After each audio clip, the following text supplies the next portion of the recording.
Okay, so good morning and good evening, everybody, and welcome back in today's class. Today, um, let's close the topic which we picked up yesterday, that is dictionary override, how it work actually.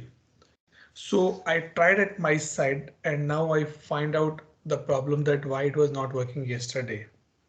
Okay, so to do that part, let me go and open my instance here and search for the tables. And go to the tables here.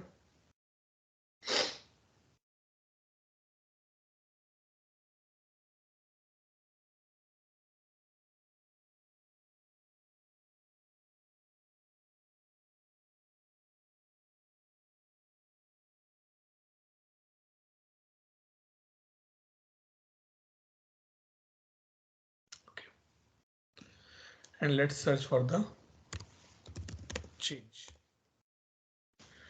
So now what issue we are facing yesterday, that our number is not getting the mandatory part. Okay, we cannot change the label of the field in the dictionary override. For that you have to change the label here only. Okay, but if you want to change the behavior, that you can do via this particular way.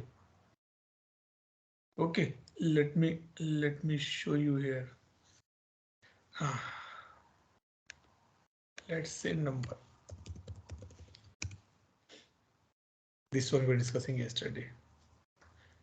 So what it says specifically, if you open, let it be open here. It's taking a little time nowadays.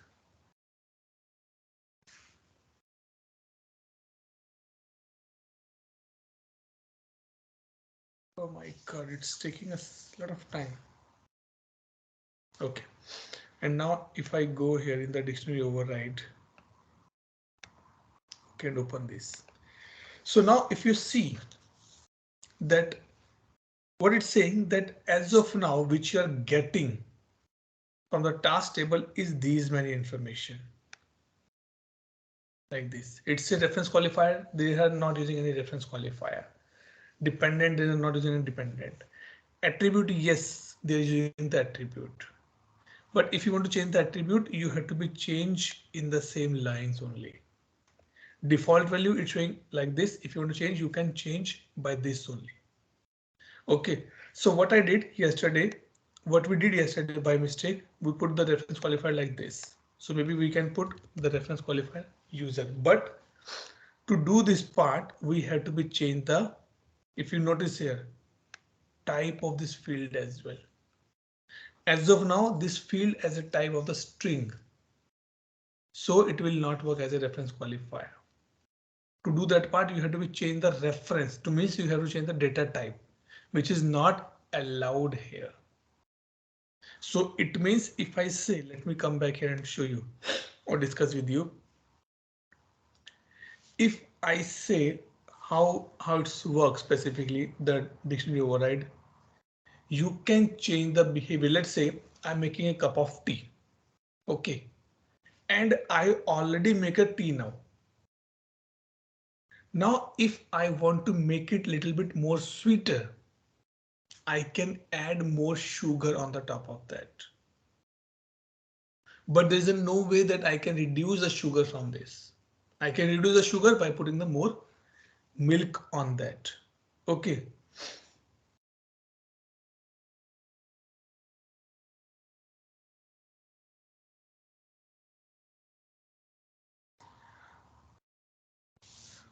Okay. Now in this case, the same thing applies for the dictionary override as well. So you can change the behavior, but you cannot change the data type, and it is not allowed as well. So if you say, Atul, I prepare a cup of tea, can I convert that cup of tea in the cup of coffee? It means you have to be start from scratch only. Because in this case, you are changing the data type, which is not allowed. And also you need to be checked. If you're changing the data type, it means you're changing the you're impacting the existing data as well, which is not a good practice or not recommended by a service now. So by this way, if you want to change a behavior, you can use these many fields and you can change it. So like what I did yesterday, I just make it as a mandatory true. So now if I go here and open the change request table,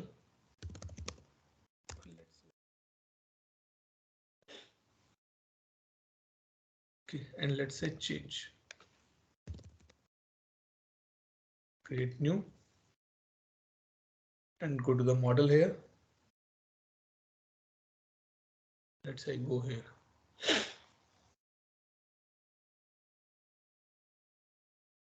So now you can see it become mandatory. Earlier it was not mandatory. Now it become mandatory. Why? Because we have done this part. Now you can say, Atul, this mandatory can be done via UI policy. Yes, you can do via UI policy as well. But that is you're overriding the existing one. Via dictionary override also you're doing the same thing. So these 2 or 3 points you can do via dictionary override. But if you say, can I change the data type of this field? No, that is not allowed. That is not allowed. That is not recommended as well. In this case, you have to create a new field and then you can use that part. Okay. Clear this point so that I can proceed to the next topic, guys. This was the one thing which I wanted to tell we were missing yesterday and we have completed today. Okay. Now let's pick up the next topic. The next topic is very easy and something given by ServiceNow out of the box. And that is called the VTB.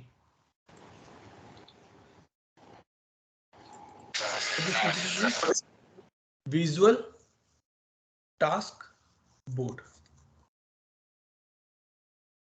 Means what it says specifically in this case is that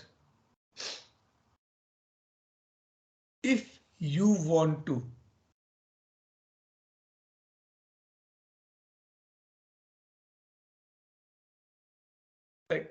if you want to work in the pictorial representation of your task, your activity, we use the VTB here. Visual Task Board we use here. Okay, so it is just a kind of a small demo that how to use and what is the purpose here, and you can use in your existing official things in your what I can say in your official instances. You can use. No plugin is required. It is already given by ServiceNow. No license is required much.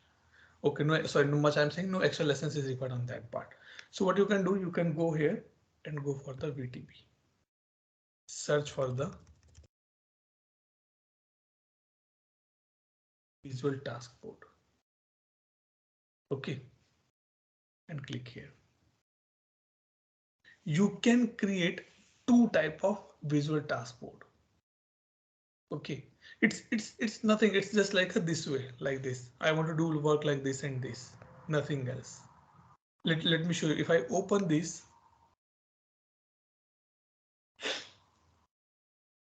so it is a Visual Task Board. I can move any task from here to here to here to here to here to here. Now Harsh, have a question. Atul, it means there's a no validation on the place. Anybody can move any task in any other place. No, it's not like that. That is there's a two type of VTBs available in ServiceNow. Let's go back and see this part. When I click on the new here, I have two things: free form board and data driven. Like for your day-to-day routine work in the office, it can be free form, no validation. It means if you use this part, there's a note table you're using actually. That is the one point. If you use a data driven, it means you are using the any table to fetch the record and do your work. So like if I go here, free form mode. Now like this, to do, doing, done, and add layer. So what I can do, I can rename it as well. Click here, I can say pending. I can say done. We add one more lane, new, like this. Because it is a free form, nothing is going to be work, nothing is going to be stopped here. You can add card means you can add the task here, like this. Drink 5 glass water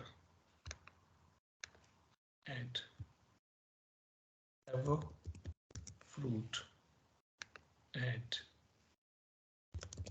10 minutes. So now if you want, you can move here and here. It's done for today. 10-minute walk to be. Have a fruit, new. Why you are able to move? Because it's a free form. There is no validation on the place.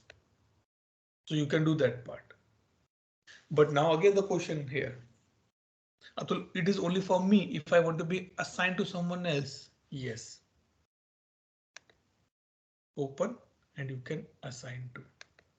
Let me say I'm assigning to Sham and cross it. So now you can say Sham name is also coming. I want to assign to Harsh.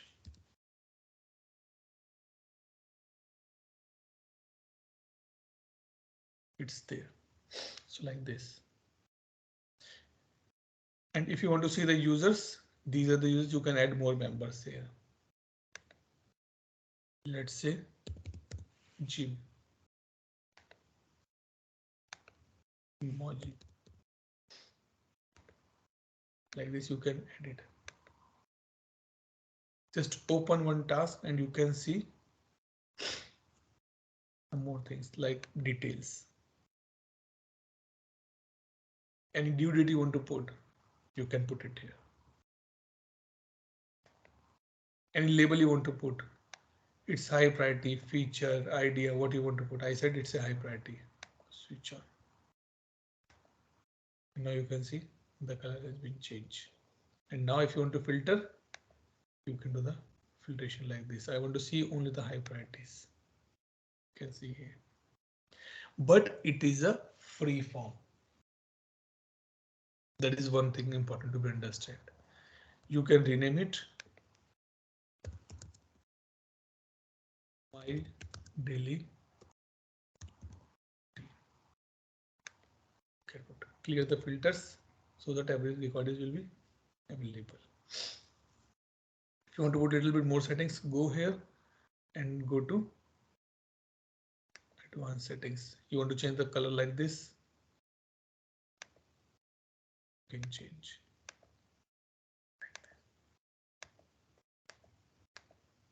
But it is a global change. It means it will be applicable for everybody. It's not like your personalized color, you are changing it here.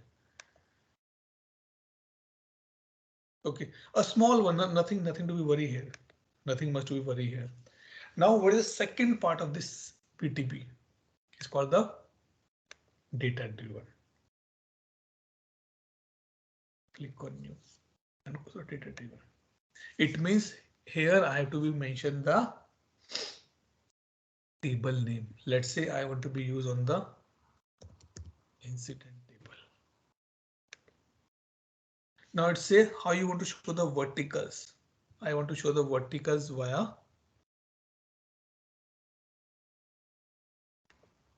any swim lanes.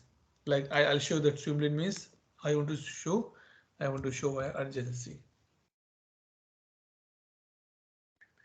Click next. Do you want to show all the records? Remember in the reporting, we have a condition, right? So I want to say no, create it, or let's say as of now, let's say like this only. If you want to modify anything, you can do, or like I can say priority is one of.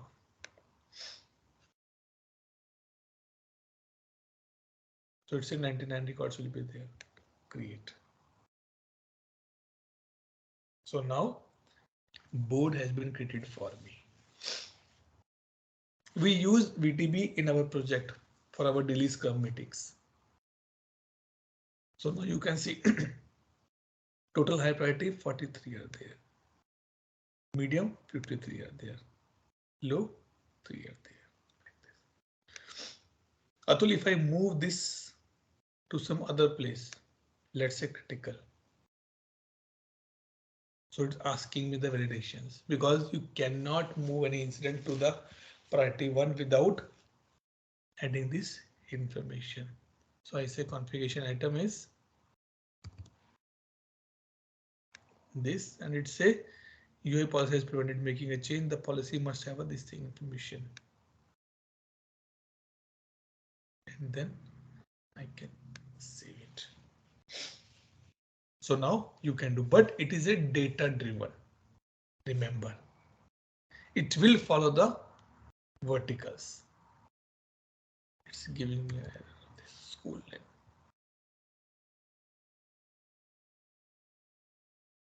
See. So now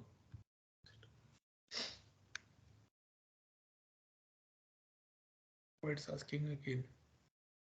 Okay, it's a UI policy preventing a change. It means there's some policy which you cannot make change because our form has been modified now. Okay, maybe it's asking for some work note or something to be mandatory. That is it is be asking me not able to move it. So let's say now I want to do from low to high. Sorry, high to low. Let's say okay. Still again, there is a policy making a stop here. So if you have a rectified code here, it can work for you. So now if you want to see that how many are assigned to the part, you can check like this. You cannot rename it. You cannot rename this labels because these are coming from the data driven. So you cannot change it anything here. That is a very important point here. Okay, you can add more card. Let's say I want to create an incident. I can add it like this. How many you want, you can add it. That's not an issue. So like if I open this, I can modify the things from here only. So now you can see there's an incident. One more good point in the VTB is this. If I go here assigning, this is a good point checklist. I want before anybody move this incident in next state, they need to complete this checklist. You can write down. Check the KB.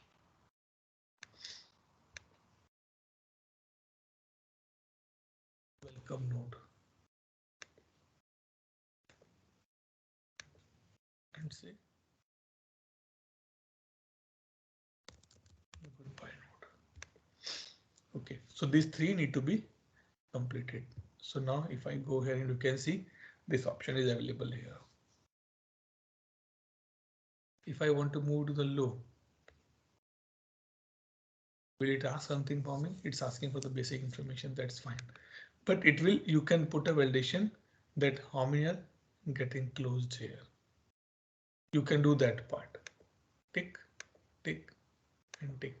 So like if you are a incident manager and you created this checklist for your team, and while you are reviewing the while reviewing incident, you can check that how many are completed. Suppose a agent move the incident from from new to close without ticking this box, it means he did not complete the checklist there, and you can put the concerns on the top of that. So this is small use case and the small purpose of using the VTB. It is a good tool if you want to do this drag and drop part. Easy to do that part.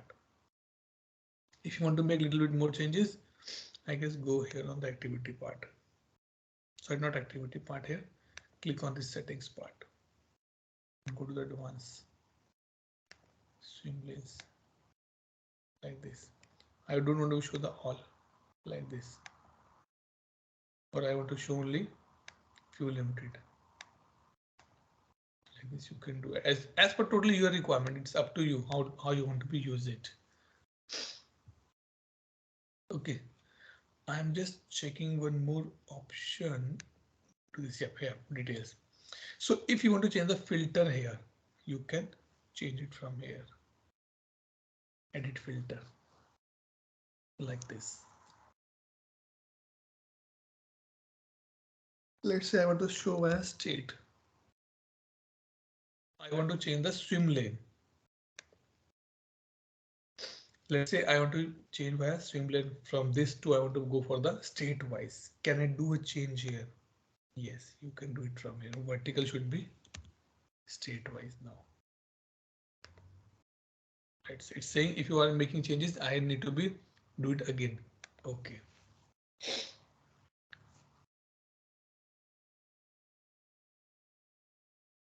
So now you can see here. So I can move new to.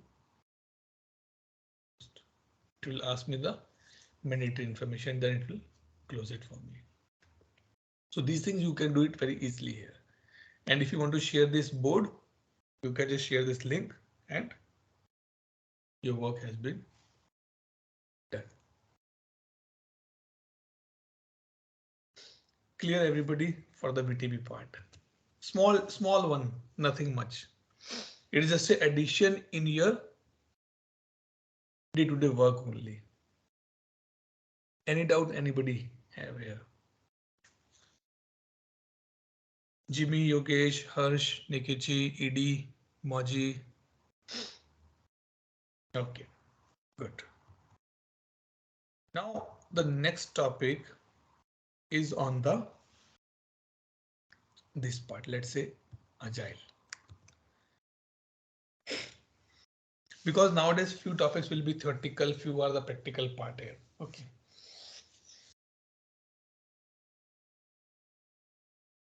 If I discuss about the Agile, how or what this particular thing. Number one, we are not going in the deep dive of Agile, that what is Agile. That's we're not going to be do, but yes, current point of time in the current market, every company is using Agile. In layman language, what Agile means, every day, every week, if you are enhancing the product which is still used by my customer, it's called the Agile methodology. And that product called the MVP.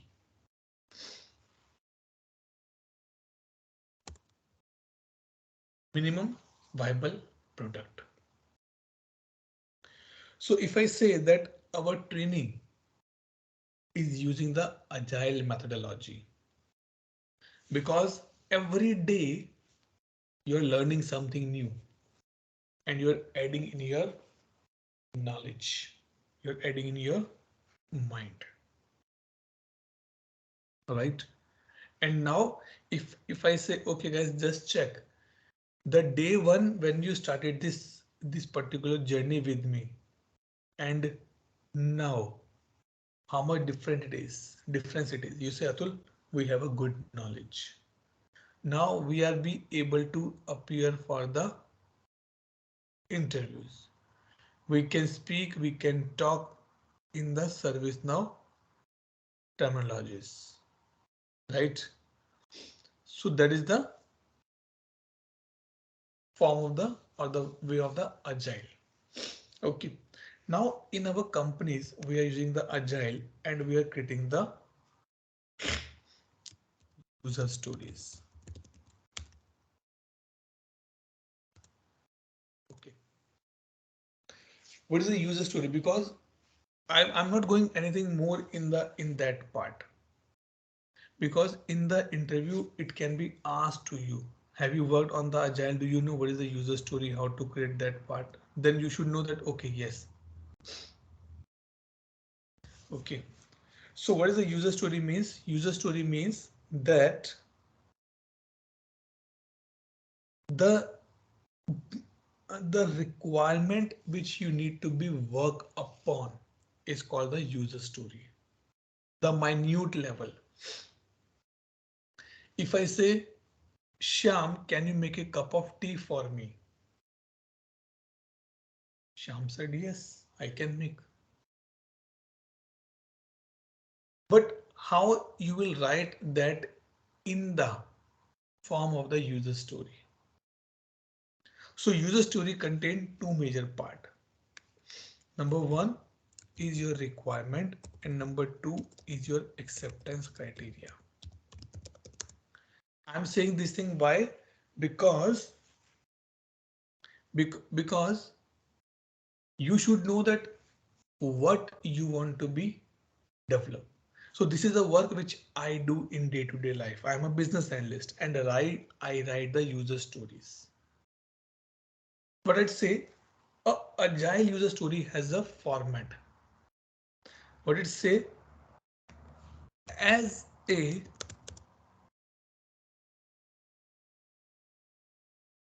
as a I want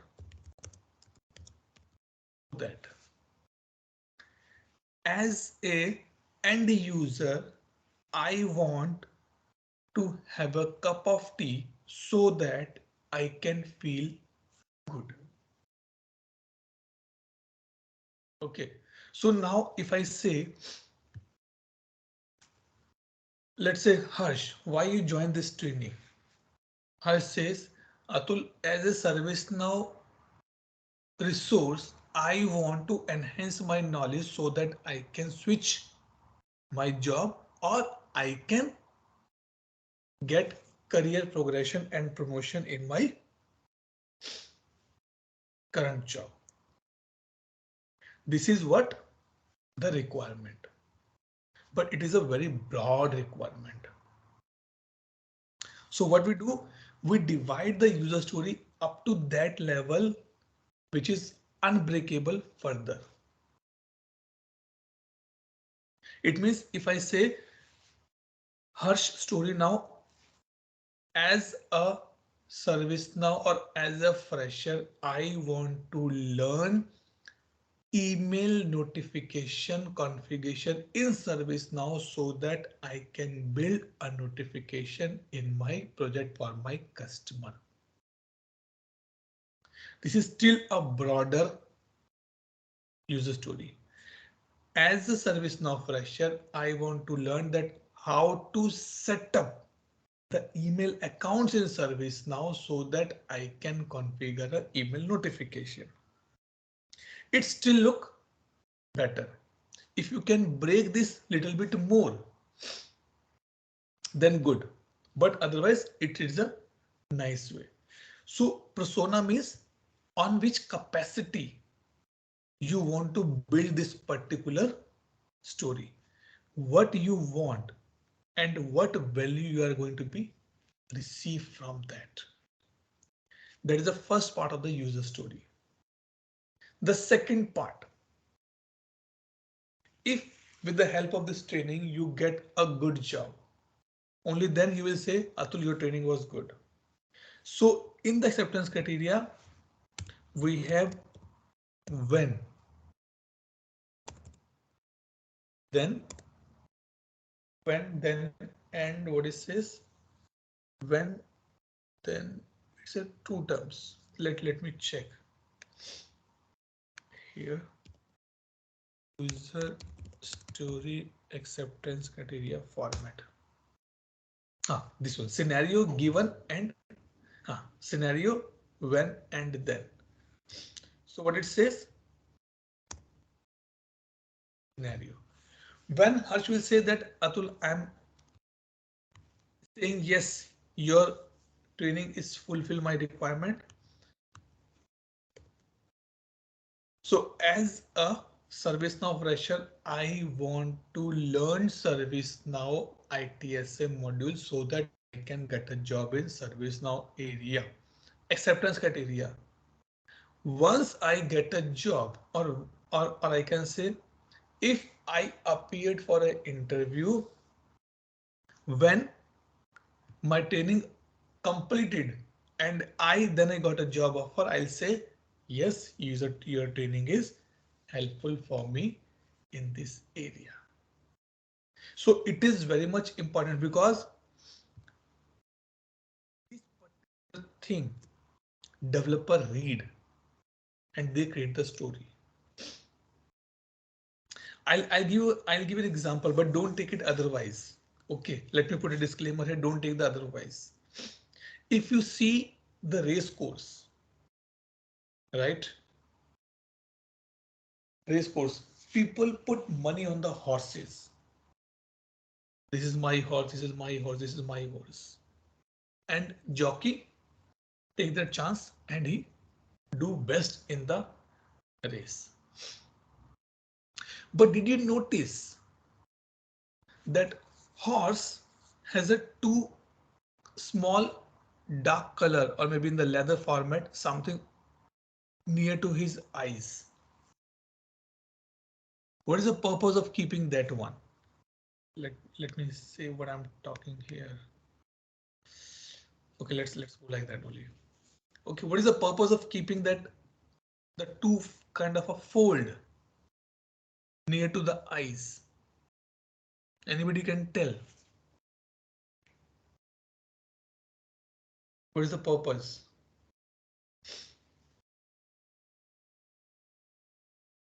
To keeping that. Let me yes, go ahead, Shyam. To avoid distraction. To avoid disruption. Very right. So in the same manner, uh,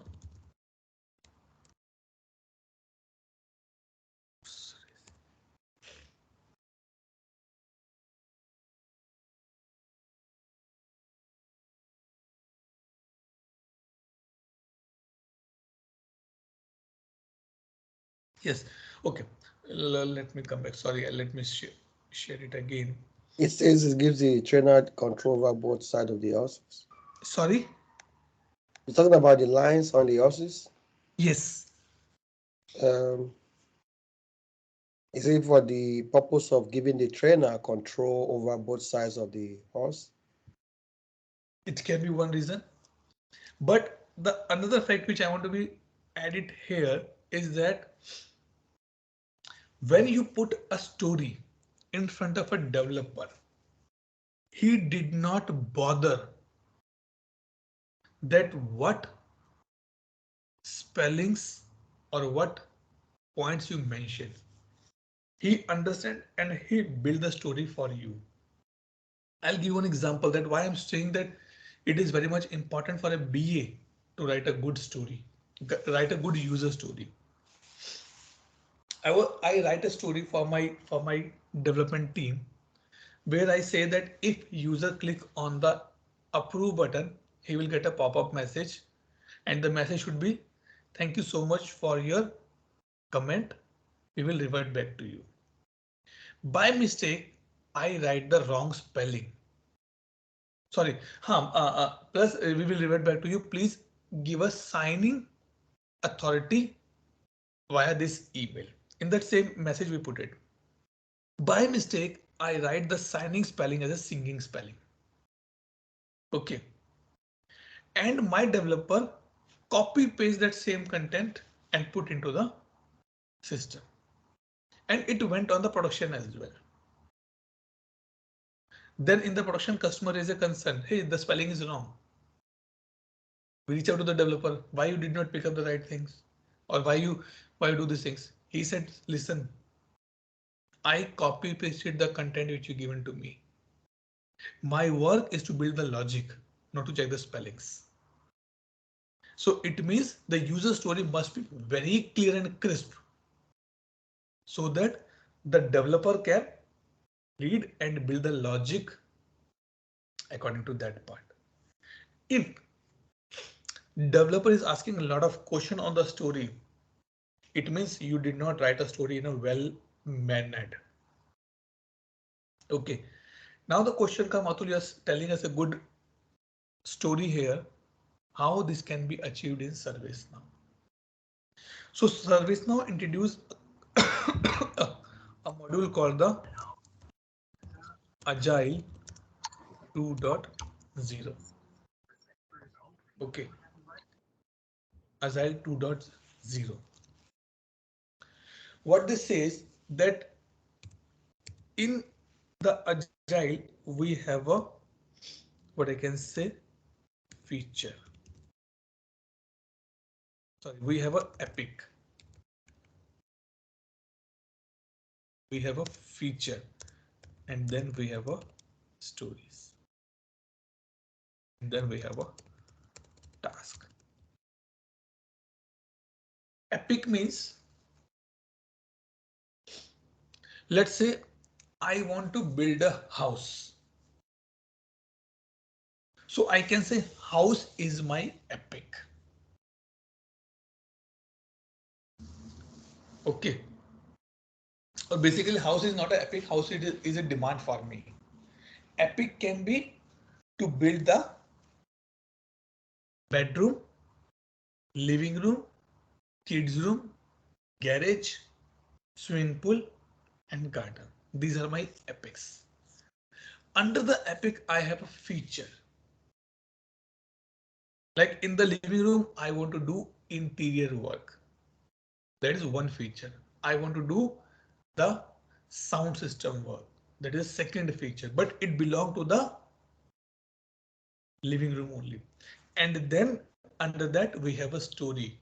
Like I want light green color on the walls so that this painting can be portrayed. That is a user story. And under that, if you want, you can create a task as well to complete that part. Now, how it's work in service. Now, let me come show you here. Search for the Agile. Oh, I don't have that plugin.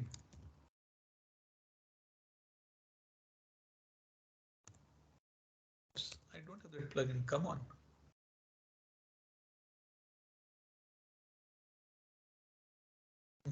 Let me check quickly. I thought I already installed that plugin. Let me just show you that plugin as well in the meantime. Okay. And you can go here and you can search for the Agile 2.0.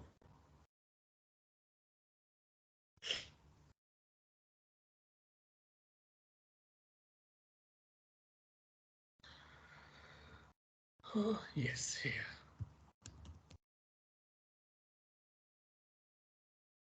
This one, Agile 2.0, scroll down. Why it's not showing?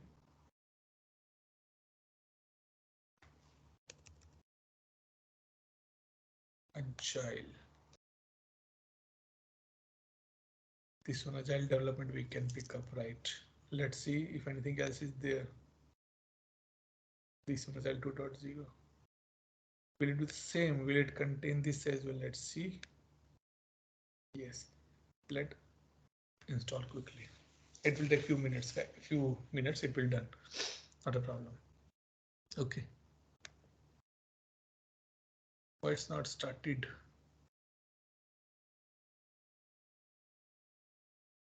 Okay, it's running. Okay.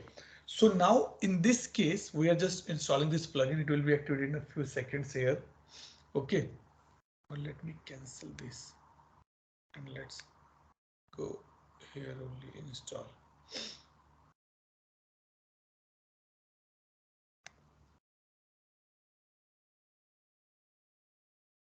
Okay. Other is already started. Which one is running?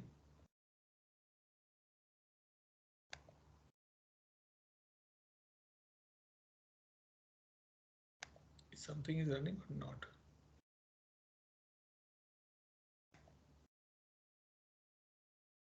Because another is, which one is running?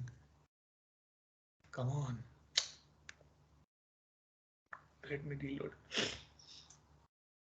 Maybe you already started, so it's running now, but we're not able to see in the front screen. Let's see. Even it not showing in the running status as well.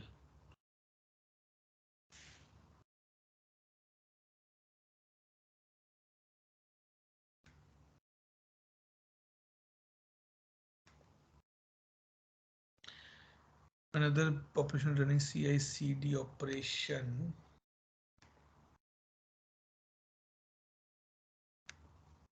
Let it be load. कोई problem नहीं. It will take few minutes. It will be done, guys. Okay.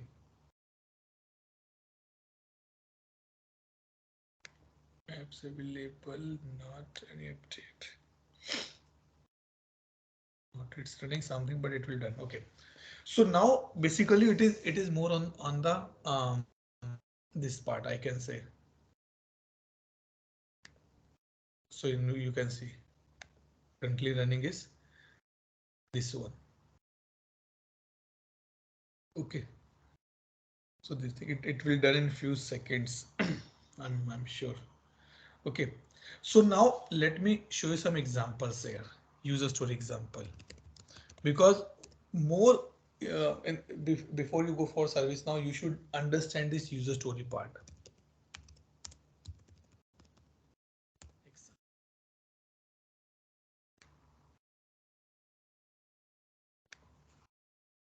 And if you want to learn about Agile, go to Agile Alliance. Yes, or no, sorry, go to Agile Alliance or Scrum Alliance. You can go. Okay, so now it's showing some examples. So number one, this is the way. User story.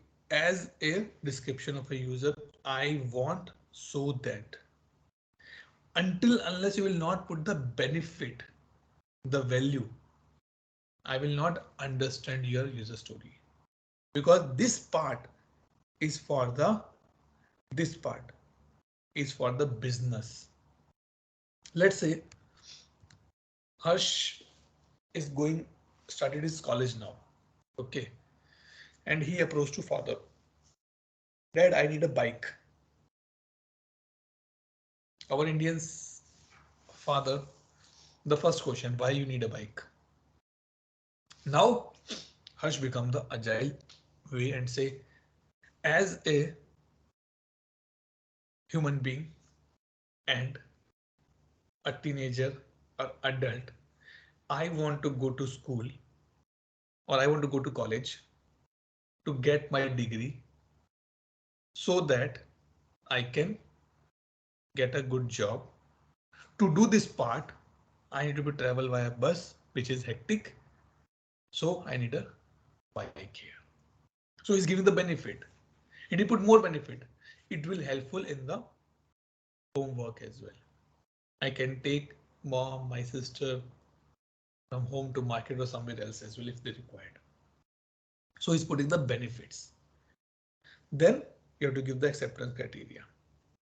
I took many interviews where BS says, yes, user story means up to this part, but they did not mention this part.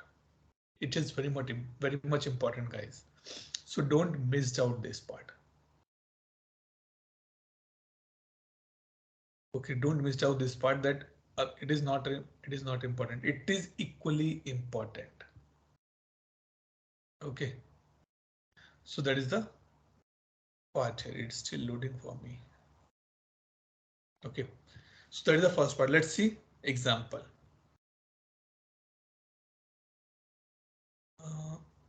Excel user stories. That's fine. Okay, let me go here and put it some examples.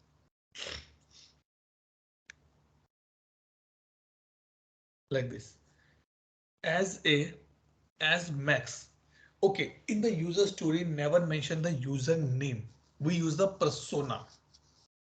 So if I write a story, I write on the behalf of my product owner. If you want this story to be work for the ITL user, then mention that as a ITL user, I want to update the incident so that it can work in ServiceNow properly. So like this, as Max, I want to invite my friends so that we can enjoy the service together. As such, I want to organize my work so that I can feel more control. As a manager, it means manager means any manager in who is filling the criteria of the manager will be applicable for this particular story. It is very much important, guys, that story should be very clear.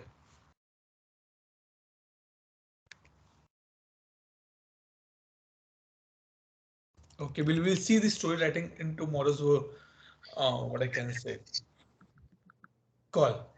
Okay, in tomorrow's call, I'll show this part that how you can write this thing. Yes, please. Any question here? Open any question from your side? No. Okay, good. Okay, but overall picture says that this is the way that you can write your story, and you can do the needful at your side. My intention to pick up this topic just to give an example that what is user story and how to write it. Okay, because in the interview it can be asked that how you write a story for that particular part. So now if you want to see this thing, what you can do, go to the now create. Okay, and search for the starter stories for incident, change and problem. There you will find some examples. You will know that, okay, what to do. So anything which you're doing in service now is a user story. Remember, anything which you do in service now is a user story for you.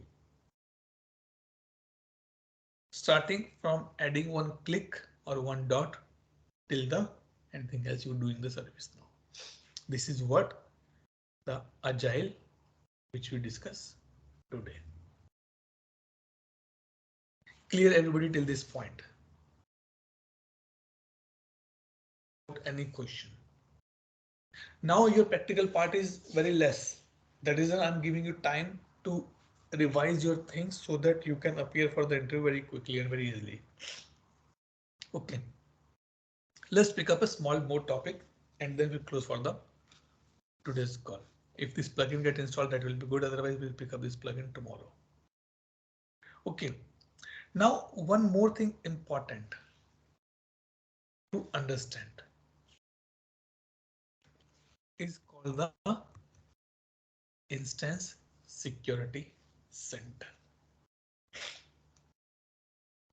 We discuss a lot of things about ServiceNow.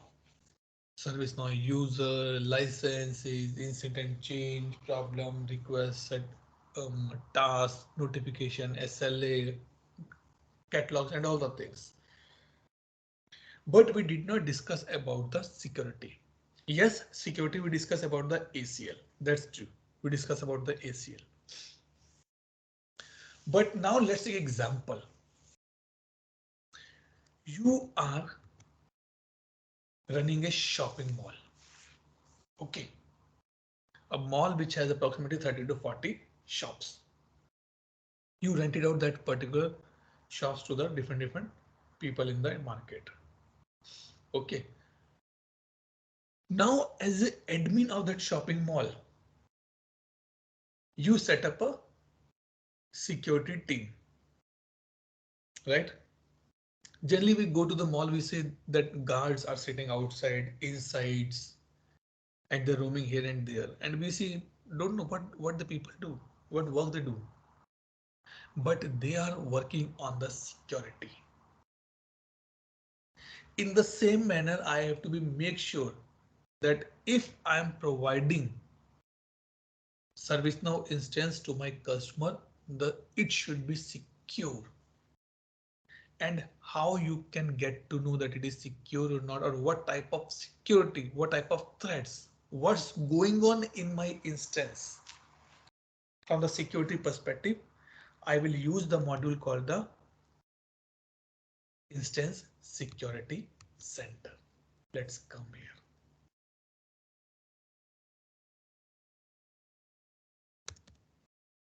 This one.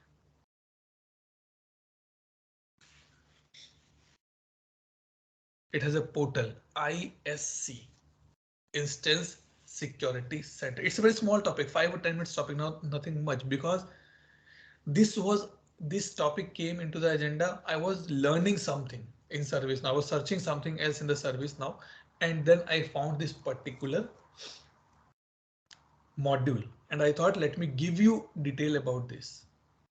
Even though as of now it is not applicable for you, maybe not required for you as well, but still I say listen this topic. It's good to go topic.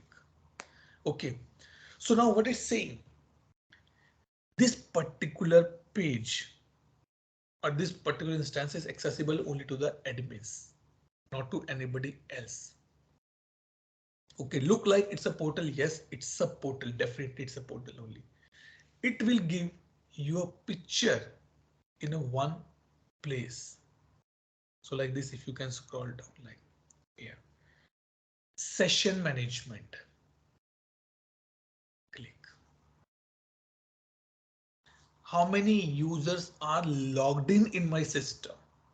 I can get to know from this particular part. So now you can see it's my things. I log in like this way. Compliance score. Important. ServiceNow also monitor your instance and provide you the recommendation, because this is a PDI, so nothing to be worry. But in the official instance, you will come to know by these things, that how much percentage your instance is compliance with the ServiceNow standards. Let me take an example. Sham came to my store. I'm selling the mobile phones. Okay, Sham came to my store and say, hey, Atul, I want to purchase a new iPhone. I said, okay, take it. I said, boss, you're taking the iPhone. Please make sure you install the 2 antiviruses and 1 protection virus, data protection virus software. He said, okay, I will do that part. Okay, but he did not do that part, and he lost his data. He's getting the reminders every time. You are missing this, you are missing this particular antivirus, you're missing this particular antivirus, you're missing this antivirus, but he's ignoring that part. It means he's getting something like this only. So in ServiceNow, with the help of ServiceNow as a company, as a support, I can see that how much percentage my instance is compliance. It means, are we or do I install all the required plugins from the security perspective? Number one, did I install all the required patches which is required from the security perspective? If it is less, it become red as well. It's a amber. 100% it will be green. This concept is called the security hardening.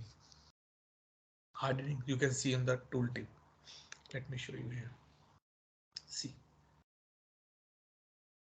If you scroll down, you can see that for your configuration, these are the high level points, controls you have to fulfill if you want to make sure that your instance is 100% compliance. As of now, you are 84% compliance. Still, chances are there that it can create some problem in the future. It can breach, hackers can attack, virus can attack, someone can steal your data. Chances are still there. So make sure what ServiceNow recommend, you have to follow that part.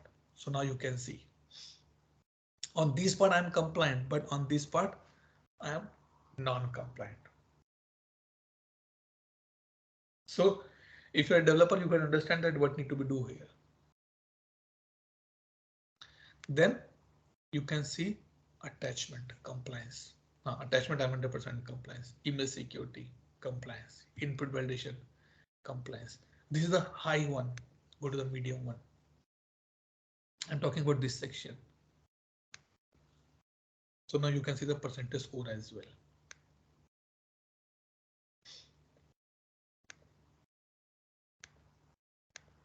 See, this is the way, right? And at the low, this part. So it means that this particular portal is giving the recommendation from ServiceNow as well. It's not like just I'm running this portal, so I know everything. No, I'm getting the things from the ServiceNow as well. Now, if I go for the auditor, because as of now we don't have any audits to be configured, so there's nothing in displaying the results here. But you can run the audits like SOX. SOX is a compliance audit. KPMG do, Deloitte do the audits in the big companies for the other companies. So they can run the report here. Metrics, important point. Click here. Let me show you the, okay, let's go on the top, on the home page. These are the metrics. You will be surprised to know this part now. See. Let me scroll down. Failed logins. How many users failed to log in into my instance? I can see here for the 180 days data. From where these lines are coming.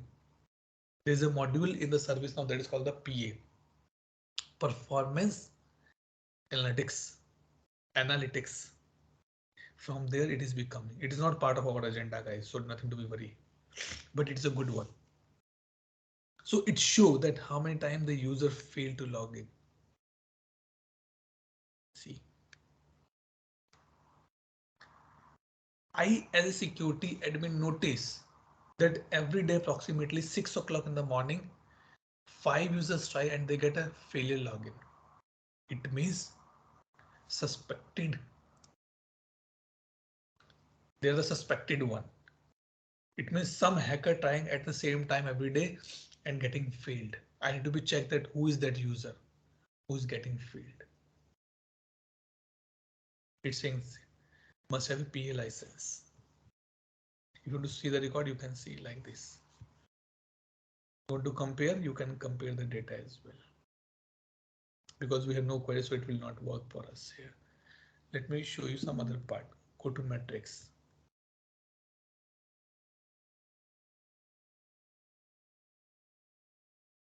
And now search on the user metrics. Non-logged in last month, not in 6 months, not in last year. And you can see here the detail. This is not for everybody. This is only for the admin user trend. You can see here. Event trend. Impersonation event. How many times the impersonation has been done? 5 October, 4th October. Logged in like this. Login event 2, 4, 6, 9, like this. So you can see these things. Now, if I go to the metrics to the user to export metrics, how many times user exported the data? Exports by user, classified exports by users. So you can, admin can see that how the things are working in my instance. Then I can say authentication metrics. Something which I am not aware, but you can see this part here. Let me show you something on the email part. How many email are coming to service now? Spam 0, external 0, incoming as of now 0, trusted as of now 0. So the inbound action which we do can be captured here. And at last, we have a resources. that how to set up these things. This is very interesting topic, guys. If you want to read about the instance hardening guide, how to harden your instance to make sure that it is 100% compliance. Everything should be there. Patches, updates, other stuff which is required to harden my instance. It is very much important topic. I'm telling you, believe me, if you read these topics, you will come to know a lot of new things as well. So I learned something, so I am picking up here and showing you something here. This is what my particular training was. If I learn something new, I definitely put it for my participants as well. Clear everybody till this point? Any doubt, any question?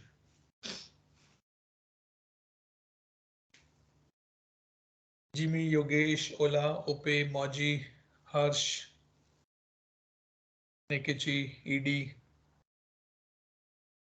Something, Harsh is happy, he's getting something new here. Good, so let's not proceed further. We have done of almost 3 topics today. Okay, VTB, Agile, and I'll show the how to write a story in tomorrow's part, in tomorrow's session. Okay, let me pick up something more interesting tomorrow about HRSD and something on the this part. And these things we are trying to cover in the next week, mobile app and the UI builder. Okay, let me stop the recording and we'll take a quick attendance. Before that, anybody has any question, any doubt?